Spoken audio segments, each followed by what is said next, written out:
Santé! Gérard, je peux te poser une question? Ça me turlupine depuis des semaines. Oui, mais pas une question à la Joseph. Oh, tu sais ce que dit Joseph? Pourquoi t'as sur la tête toujours cette stupide casquette? François, si tu prends ce chemin-là, il va t'arriver des bricoles. Hein?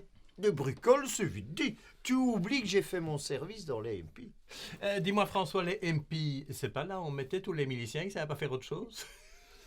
Écoute bien, Sus. Il n'y avait que 2% de miliciens qui pouvaient espérer porter le superbe uniforme de la marine. Hein? Oh, la même chose pour l'aviation. Bah, tu penses bien, on donnait pas à n'importe qui la garde des avions en réaction. Hein? Les avions à réaction, je te ferai remarquer que de ton temps, ils avaient des hélices. Et en plus, c'était UDA. Passais ton temps à glander au poste de garde. Eh oui, vous n'étiez rien. Vous avez passé votre vie à vous emmerder et à emmerder le monde. Tandis que nous, à la marine, nous avions une superbe mission. Oui, cela connaît. Vous les marins, vous avez rendu de fiers services à la nation. François. La première mission, c'est de faire fortune à toutes les brasseries du royaume. La deuxième, faire la fortune de tous les bistrots de Stand. Et la troisième, permettre aux MP de s'entraîner tous les week-ends. Bande de mauvaises langues. Si on buvait un peu plus que de coutume de temps en temps, eh bien, c'est parce qu'on avait besoin de décompresser. Décompressé. C'est vrai que après avoir ramé sur le canal Ostende pendant toute la journée. Surtout que tu sais pas nager, je comprends que tu aies besoin de décompresser. Et toi, Joseph? Tu étais à la force aérienne. Et tu sais voler? Trêve de plaisanterie. Tu vas pas me dire qu'être mataf, c'est plus stressant que d'être MP. Parce que nous, à chaque intervention, on pouvait prendre un mauvais coup. Et les vieux de la vieille, vous allez encore les casser longtemps avec vos histoires d'anciens combattants la petite semaine. Oh, ma belle, arrête de discréditer de véritables héros.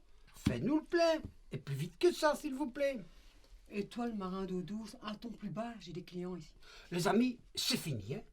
Je ne laisserai pas insulter une génération de héros. Hein? Je vide mon verre et je mets plus les pieds dans cette gargote. Hein? Enfin, une bonne nouvelle. Dis-moi, t'en connais des bistrots, toi, où tu peux faire crédit? T'oublies qu'ici, t'as une ardoise, ça rallonge. Oh, tu vas pas nous faire un caca nerveux pour une petite ardoise de rien du tout. Hein.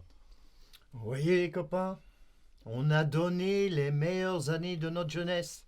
Et voilà, comment on est remercié.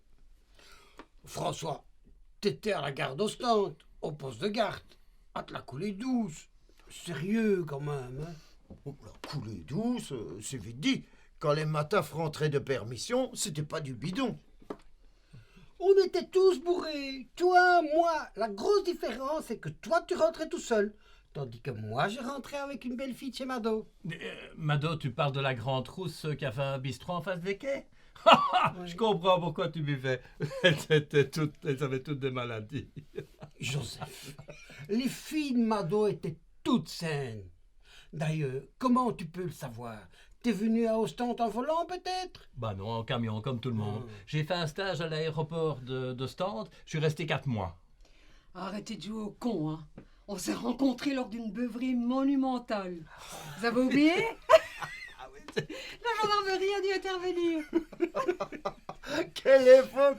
Ça fait vivre en ce temps-là! Et comme il dit dans la chanson, on était jeunes et beaux, on sentait bon le sable chaud. Santé!